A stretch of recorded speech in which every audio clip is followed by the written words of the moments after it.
हाँ मतलब अब सेकंड अटेम्प्ट की, तो इसीलिए मैं आपसे कह रहा हूँ कि ऐसे डाउटफुल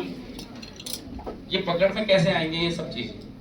ये इसी मेथड से पकड़ में आएंगे। मैं बार बार आपके लगभग हर सवाल का जवाब इसमें छिपा होगा कि उस कंसेप्ट को वापस पकड़ो कि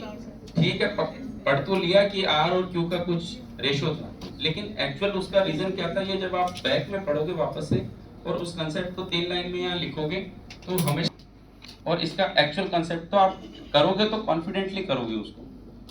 है ना। एटलीस्ट करना तो दूर की बात है, एटलीस्ट अगर उसको छोड़ना है या नहीं छोड़ना है ये आप कॉन्फिडेंटली डिसीजन मेकिंग कर सकते हो। सर आंसर सही आते हैं, पता नहीं चलता कि आंसर सही हुआ है। मैं इसीलिए कह रहा हूँ वो कैसे हो गया, वो ये होता है कि बैक ऑफ द माइंड वो वो वो मेथड्स मैंने भी किए थे, ये मैंने बताया था ना सांप वाला करना है तो उसका तरीका ये है कि ये यहाँ करके वो पकड़ में आएगा आपको कि यार ये वो सवाल है जिसका आंसर तो मेरा सही हो गया लेकिन मुझे कंसेप्ट नहीं पता है इसका, तो वो जैसे ही वो पकड़ में आए उस कंसेप्ट को पकड़ो आप। आपने क्या क्वेश्चंस पकड़ रखे हैं,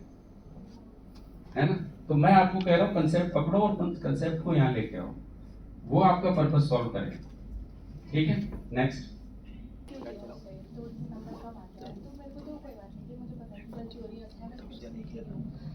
पेरेंट्स से बात होती है, उन्हें बताते हैं कि ऐसे हाँ।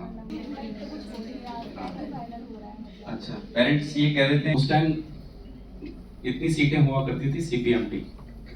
सीपीएमटी बोलते थे, और मेरी रैंक कभी भी ये इससे ऊपर आती थी। मैं बुकलेट में पीछे से देखता था कि मेरा नंबर कहाँ है, और पेरेंट्स जाते ही पूछते थे इस बार कौन सी रैंक है, तो मैं कहता था कि वो ही 10,000 से ऊपर है। तो वो कहते थे फिर क्या इम्प्रूवमेंट नहीं हो रहा क्या, तो मैं वही बात कहता था कि फर्स्ट अटेम्प्ट में तो मैंने नहीं कहा कि हाँ मैं सुधार लूंगा, जैसे वो ब्लफ करते हैं ना कि हाँ मैं सुधार। दूसरे में मैंने कहना शुरू कर दिया देखो गलती करने के लिए 10 साल की तैयारी कर रहे हो, उसको तो 30 साल हो गए पेपर बनाते हो, वो गलती नहीं कराएगा आपसे, वो आपसे आगे नहीं है ना, तो उसको स्वीकार करो। मेरी बच्ची मेरी इन शब्दों से थोड़ा सा अपने कंफर्ट जोन से बाहर आके थोड़ा ज्यादा पढ़े, दैट इज दी, आप पॉजिटिव वे में लेके कि हाँ ठीक है आज मेरी 20 गलती हुई है, मैंने 20 कंसेप्ट पकड़ लिए। आप उनको बताओ कि नहीं नहीं आज तो आप तो ये टेस्ट सीरीज में नहीं है, मैं तो आज पेपर किया था उसमें तो इससे भी ज्यादा हुई थी गलती, लेकिन मैं सीख रही 3 मई तक खूब गलतियां करनी है, क्योंकि सर ने यही बताया था कि गलती नहीं करोगे नेट में तो मैच में गलती करोगे। ठीक है, तो उन गलतियों को अपने आप इतना भारी मत बनाओ, देखो परफेक्ट होते तो आप यहाँ क्यों होते, मैं फिर आपको तो नहीं पहुंचे हैं तो फिर तैयारी करो,